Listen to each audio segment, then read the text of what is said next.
23 जुलाई बिहार की सिर्फ एक विधानसभा सीट पर वोटिंग होगी, लेकिन दांव ऐसा लगा जैसे पूरे बिहार में चुनाव हो। बांकीपुर विधानसभा उपचुनाव अब सिर्फ एक सीट का चुनाव नहीं रह गया।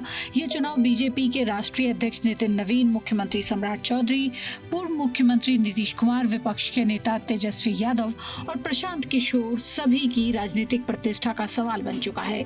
दिलचस्प बात यह है कि 20 से 25 जुलाई तक पूरे देश में छात्र पेपर लीक के खिलाफ सड़कों पर आंदोलन कर रहे थे। तब भी बांकीपुर में चुनावी प्रचार पूरे जोर शोर से चल रहा था। विदेश से लौटते ही तेजस्वी यादव सीधे बांकीपुर पहुंचे और रोड शो कर अपनी पार्टी की उम्मीदवार रेखा कुमारी गुप्ता के लिए वोट मांगे।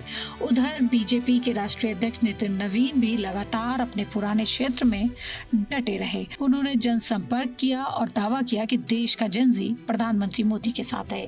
इसी बीच पूर्व मुख्यमंत्री नीतीश कुमार ने भी वीडियो संदेश जारी कर बांकीपुर की जनता से बीजेपी उम्मीदवार नीरज कुमार सिन्हा को जिताने की अपील की है। उन्होंने कहा, विकास की इस गति को बनाए रखने और विकसित बिहार के संकल्प को पूरा करने के लिए आपका एक एक वोट जरूरी है। कमल के निशान पर बटन दबाकर एनडीए उम्मीदवार नीरज कुमार सिन्हा को भारी मतों से विजय बनाइए। हालांकि इस वीडियो को लेकर भी विवाद छिड़ गया है। प्रशांत किशोर ने इसे एआई से बना फर्जी वीडियो बताया, जबकि जेडीयू ने साफ किया कि यह वीडियो पार्टी के आधिकारिक सोशल मीडिया हैंडल से जारी किया गया है। आखिर क्यों इतनी अहम हो गई है बांकीपुर सीट? क्योंकि ये सीट पिछले 31 साल से बीजेपी का अवैध किला रही है।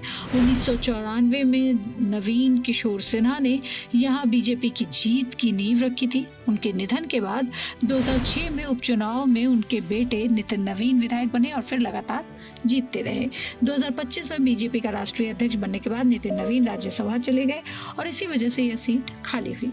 यानी अब यह सिर्फ बीजेपी की सीट नहीं बल्कि नितिन नवीन की राजनीतिक विरासत की परीक्षा भी है। लेकिन मुकाबला आसान नहीं है। बीजेपी ने नीरज कुमार सिन्हा को उम्मीदवार बनाया है। राजद ने एक बार फिर रेखा कुमारी गुप्ता पर दांव लगाया है।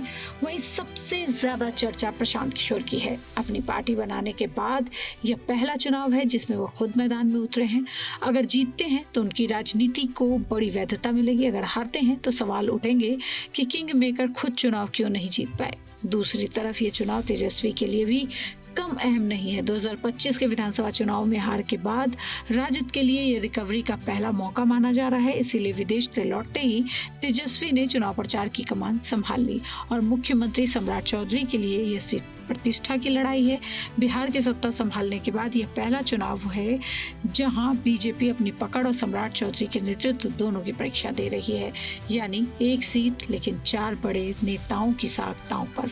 अब 30 जुलाई को सिर्फ विधायक नहीं चुना जाएगा बल्कि यह भी तय होगा कि बिहार की राजनीति में किस नेता का दावा सबसे मजबूत है। ये रिपोर्ट आपको कैसी लगी हमें जरूर बताएं और देखते रहिए आज तक।